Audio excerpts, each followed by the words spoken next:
ఎన్నికల సమయంలో ఎన్డీఏ కూటమి ప్రభుత్వం ఏర్పరిచిన వెంటనే పంచాయతీరాజ్ వ్యవస్థని బలోపేతం చేస్తాం. ప్రభుత్వ పనితీరులో పారదర్శకత, జవాబుదారీతనం తీసుకొస్తామని మాట ఇచ్చాం.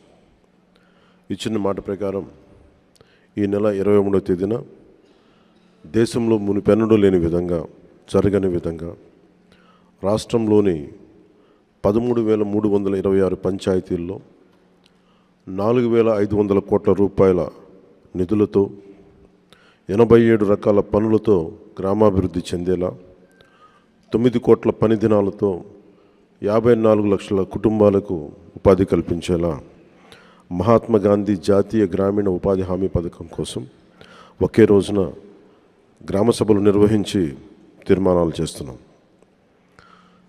దేశంలోనే పంచాయతీ వ్యవస్థను ప్రవేశపెట్టిన రెండో రాష్ట్రం మనదే. 73వ రాజ్యాంగ సవరణ ద్వారా పంచాయతీలకు రాజ్యాంగ ప్రతిపత్తి కల్పించి 3 దశాబ్దాలు దాటింది. ఇప్పుడు రెండో తరం సంస్కరణలతో పంచాయతీ మలిదశ విప్లవం మన ఆంధ్ర రాష్ట్రం నుంచే మొదలు పెడుతున్నాం. గత 3 దశాబ్దాలుగా ప్రతి స్వాతంత్ర దినోత్సవానికి, గణతంత్ర దినోత్సవ వేడుకలకు మైనర్, మేజర్ పంచాయతీలకు నామమాత్రంగా 100 రూపాయలు, 200 రూపాయలు మాత్రమే ఇస్తూ వచ్చారు. మనం తీసుకొస్తున్న పంచాయతీ సంస్కరణలో భాగంగా 100 రూపాయలను 10,000 రూపాయలు, 250 రూపాయలను 25,000కు పెంచి మా ఎన్డీఏ ప్రభుత్వం చిత్తశుద్ధిని చూపాం. ఆ సంస్కరణలు కొనసాగింపుగా గ్రామ సభలు నిర్వహిస్తున్నాం.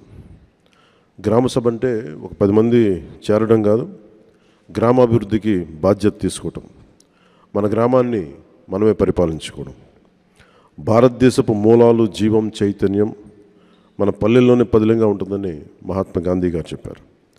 అలాంటి పల్లెలు బాగు కోసం ప్రధానమంత్రి శ్రీ నరేంద్ర మోదీ గారి సంకల్పంతో, ముఖ్యమంత్రి శ్రీ చంద్రబాబు గారి నేతృత్వంలో పంచాయతీరాజ్ శాఖ మంత్రిత్వ శాఖ సారథ్యంలో సాధారణ పంచాయతీలను స్వయం శక్తి పంచాయతీలుగా సాకారం చేసుకునేలా మేము ఈ పంచాయతీల గ్రామ సభల్లో పాల్గొనండి, దిగ్విజయం చేయండి.